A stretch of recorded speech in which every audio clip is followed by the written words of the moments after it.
Je vais essayer d'être assez rapide. Au sujet des mesures exceptionnelles prises après le 11 septembre, une pluie d'informations, d'analyses, d'études a essayé de nous dire ce qui s'est passé, pourquoi ça s'est passé, comment ça s'est passé, et les plus audacieux des auteurs ont essayé de tirer des conséquences de ce que cela va arriver après le 11 septembre. Mon intervention est consacrée aux dispositions juridiques prises après cette date. Et je voudrais tout d'abord, s'il y avait deux limites à mon intervention. La première, c'est qu'elle ne voit qu'un seul aspect de ces mesures prises, c'est l'aspect uniquement juridique. Et la deuxième, vous savez bien que ce n'est pas le droit qui gouverne, mais c'est les rapports de force, que ce soit dans le droit national interne ou et particulièrement dans le droit international. Et il y a d'ailleurs une ambiguïté quand on parle de droit international. Et il y a plusieurs matières dans le droit international et on peut considérer que le droit pénal international est la locomotive de ce droit international et tout le monde peut constater cette ambiguïté du droit, cette justice à deux vitesses. Et donc c'est une autre limite pratique sur l'effectivité du droit. Donc ce sont deux limites de mon intervention. Une troisième limite, c'est que ces mesures ont été prises dans toutes les langues du monde, dans tous les pays du monde, pratiquement. Mais mon intervention est consacrée uniquement aux pays francophones et particulièrement à la France et au Canada. Je parlerai bien sûr, parce que quand on parle de la France, c'est aussi l'Europe. Et quand on parle du Canada, c'est aussi l'influence des États-Unis. Et d'ailleurs, les deux pays ne peuvent pas être sans cette influence des États-Unis. Ce sont ces limites que je voulais signaler avant de commencer. Alors, on peut dire pourquoi avoir choisi le Canada et la France, parce que les pays francophones, c'est quand même, selon l'Organisation mondiale de la francophonie, presque le tiers des pays du monde, 63 ou 64 pays. Et je peux dire qu'il n'y a pas plus grande différence il n'y a pas plus de différence entre le Canada et la France qu'entre les pays de l'Union européenne elle-même. Il y a des différences constitutionnelles, il y a des différences de législation, de tradition, d'histoire différentes. Et donc, cette possibilité de parler du Canada et de la France nous donnera une idée de ce que c'est des mesures prises pratiquement dans le monde entier. Mon intervention va se faire en 4 points. Quelles sont les mesures prises? Quelle explication peut-on donner? Je vais tenter de donner une explication. Troisième point, j'essaierai de dire qu'il y a des nuances. On ne peut pas dire que toutes les mesures sont identiques, que toutes les mesures ont la même portée ou vont avoir la même portée historique. Donc il y a des nuances et puis il faut qu'on sache. Et le quatrième point, c'est des propositions, ce n'est pas des solutions bien sûr, c'est des propositions pour un débat. Qu'est-ce qu'on peut faire en tant que défenseur des droits humains? Pour les mesures prises, la France par exemple, et d'ailleurs le Canada, et toutes les mesures qui sont prises, elles ne sont pas, à mon avis, exceptionnelles. Elles sont la manifestation d'une tendance ancienne. La lutte contre le terrorisme, c'est un ancien thème. En France, par exemple, les mesures qui ont été prises datent de 1986, des mesures législatives. On a essayé de définir en France le terrorisme par une loi de septembre 1986. La définition n'est pas une définition ordinaire de toute infraction avec tous les éléments constitutifs de l'infraction. Ici en France, on considère le terrorisme à partir d'une entreprise et à partir d'un but. Et quand on parle de but et d'entreprise, bien entendu, ce n'est pas le juge qui va définir ce qu'est le terrorisme, mais c'est le gouvernement, c'est la police, c'est eux qui décident que tel individu a commis tel acte, et c'est dans telle entreprise ou tel but. et c'est cet élément subjectif qui permet donc à la police et à la politique de s'immiscer dans le pouvoir judiciaire. Mais en tant qu'organisateur des droits humains, nous devons faire beaucoup plus attention, non pas aux droits matériels, qu'est-ce que le terrorisme, mais plutôt à la procédure qui est faite et les pouvoirs qui sont donnés aux services de sécurité, la sécurité militaire dans les dictatures, la sécurité policière dans les pays conventionnellement qu'on appelle démocratiques. Et donc, on doit faire attention beaucoup plus à la procédure. En France,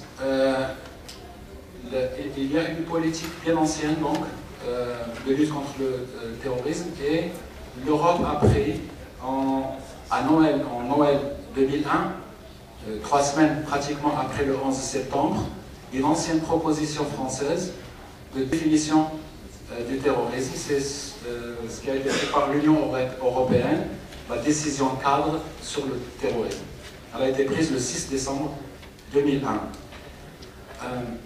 Quand on voit cette décision cadre, la définition du terrorisme, on reste toujours dans des termes vagues. Il n'y a pas une définition vraiment objective pour dire ce qu'est le terrorisme. C'est toujours avec des arrière-pensées politiques qui interviennent pour définir ce qu'est le terrorisme. Et dans cette décision, on ne parle pas des droits de l'homme. On parle donc de lutte contre le terrorisme. Mais il y a une annexe qui n'a pas de force juridique. Cette annexe, un document qui est annexé à la décision cadre, qui parle de droits humains et de la nécessité de les respecter. Mais comme je l'ai dit, on peut se poser la question de savoir quelle est la force juridique d'une annexe.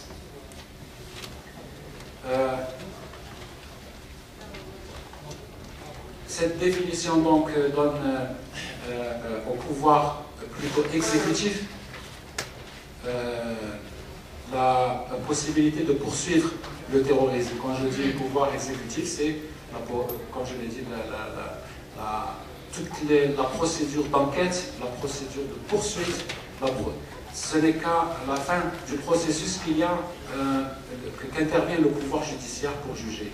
Mais généralement, les dés sont jetés, et la France est le seul pays pratiquement, je dirais, en Europe où la lutte contre le terrorisme est centralisée à Paris. Il y a des chambres spéciales de juges d'instruction, mais quand on voit leur activité depuis 1986 à maintenant, on peut penser que c'est plus des procureurs que des juges. Parce que dans la tradition du droit français, un juge d'instruction doit faire une information pour trouver des charges ou pour trouver des décharges. C'est-à-dire qu'on instruit pour et contre. Mais malheureusement, cette chambre de lutte contre le terrorisme, elle axe toutes ses activités pour confirmer la condamnation. Donc pour donner un dossier pratiquement prêt à la condamnation aux juridictions de jugement. Pour les procédures également, la France a centralisé donc depuis 1986. Le 11 septembre, on n'a rien apporté de nouveau, sauf qu'au niveau de l'Union européenne, également dans la procédure, il y a eu une décision qui a été prise qui lie pratiquement tous les pays européens, et cette décision concerne le mandat d'arrêt européen. Alors, je l'ai dit au début, en tant que défenseur des droits de l'homme, on doit faire beaucoup plus attention aux lois de procédure plutôt qu'aux lois de fond. Et je vais vous dire pourquoi en ce qui concerne le mandat d'arrêt européen. Avant, quand un pays désire poursuivre une autre personne qui se trouve dans un autre pays de l'Union européenne, il y a un contrôle qui se fait par le pays de résidence de la personne qui est recherchée. Et il y a des principes de droit des principes que pratiquement tout le droit continental,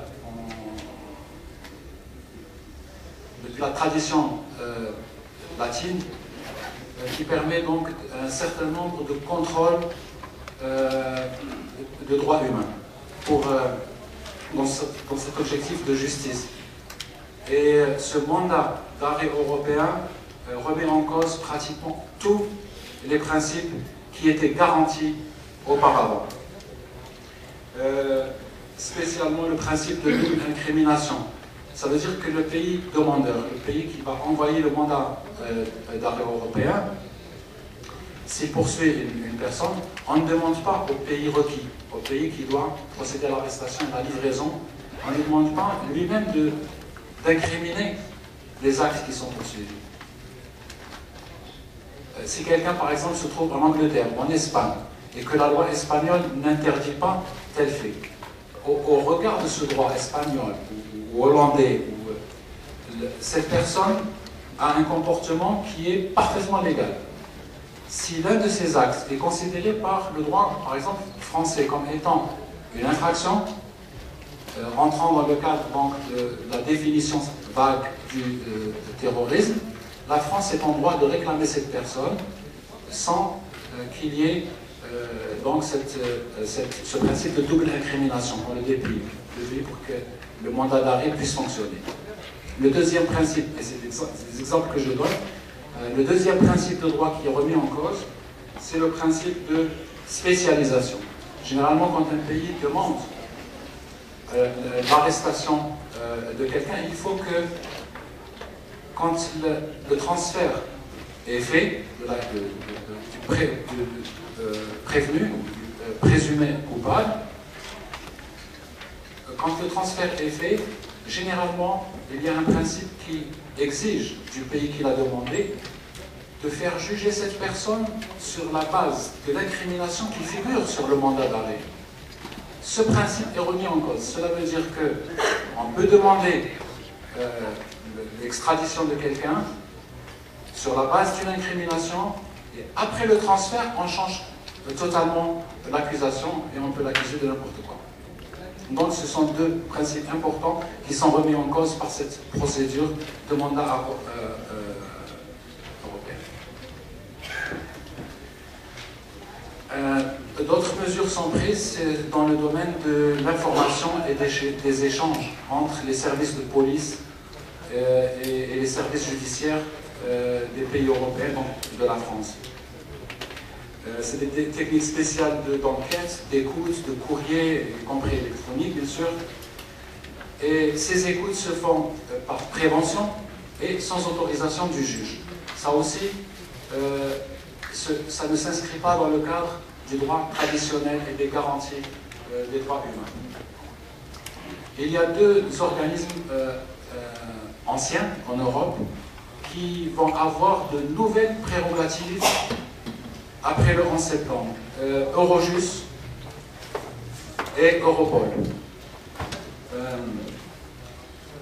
Par exemple, pour Europol, c'est une organisation européenne de la police. Ils ont deux fonctions. La première, c'est l'information, les études, les analyses, etc. La deuxième, c'est l'action opérationnelle. Aujourd'hui, après le 11 septembre, la police, n'importe quelle police locale peut intervenir sur n'importe quel point du territoire avec l'aide de la police locale.